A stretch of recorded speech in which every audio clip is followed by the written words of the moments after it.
Hey folks, in this video I'm going to show you my bike rack setup for Prius Prime. As you know, with this model of the Prius, uh, there's several options for attaching a bike to this car. The first option I researched online is buying a hitch, installing it, and then buying a hitch rack for bikes. And so that ended up being like over $500, where I would need to buy a hitch and then have someone kind of take apart the bumper, kind of cut a hole on the bottom of the bumper and kind of put the hitch there, have that extend out, and then buy a separate unit for attaching to that hitch, which will serve as the bike rack. That looked fairly expensive, and I didn't really want to mess up my bumper or have to take it apart.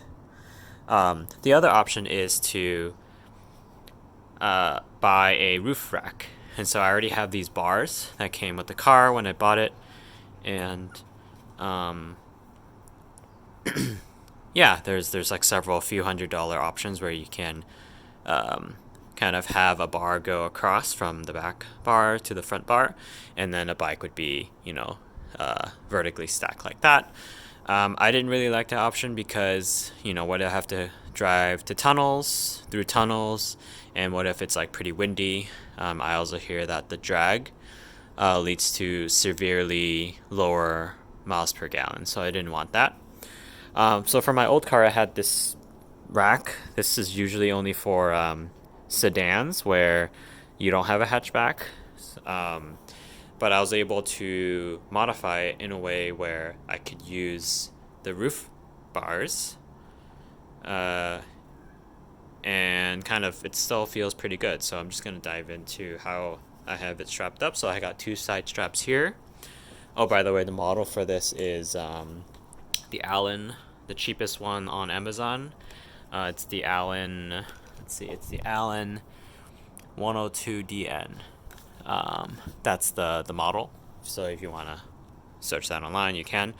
And yeah, this bike rack came with different straps. I ended up buying this 8-foot strap for around $12 on eBay. And I kind of replaced the strap that came with the bike rack with the strap that I bought from eBay. The reason being, the strap that comes with this only goes up to around here. And as you know, with this Prius model, this is glass. And so it's glass all the way here, even here. And I didn't want glass touching on the metal part of my bike rack. And so that can easily cause cracks in glass. So instead, I had to replace that strap with this longer strap and tie it to the roof here, to the roof bar here. And it's pretty sturdy. So I did that with both sides of the bike rack, and it's like pretty taut. So if you like pull on it or shake it left to right, it's actually pretty stable.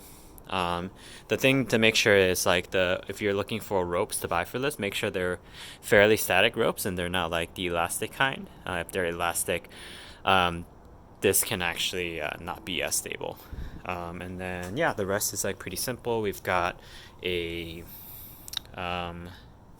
rack that ties to the bottom of the bumper, and on the bottom there's like a hook. There's a nice section where you can hook into it. Yeah, and then I showed you the side straps, and yeah, this is pretty much it. I think it's pretty nice setup. It's pretty sturdy, and I've been able to at least try this with one bike, and it's been working out pretty well. And I think when I first bought this was like $40 on Amazon, and then the straps is $12, so that's like $52 for a a solution that usually costs around $200 for a roof, or like over $500 for installation of a hitch with the hitch rack. So yeah, this is my solution. If you have any questions or concerns, leave a comment. Thanks.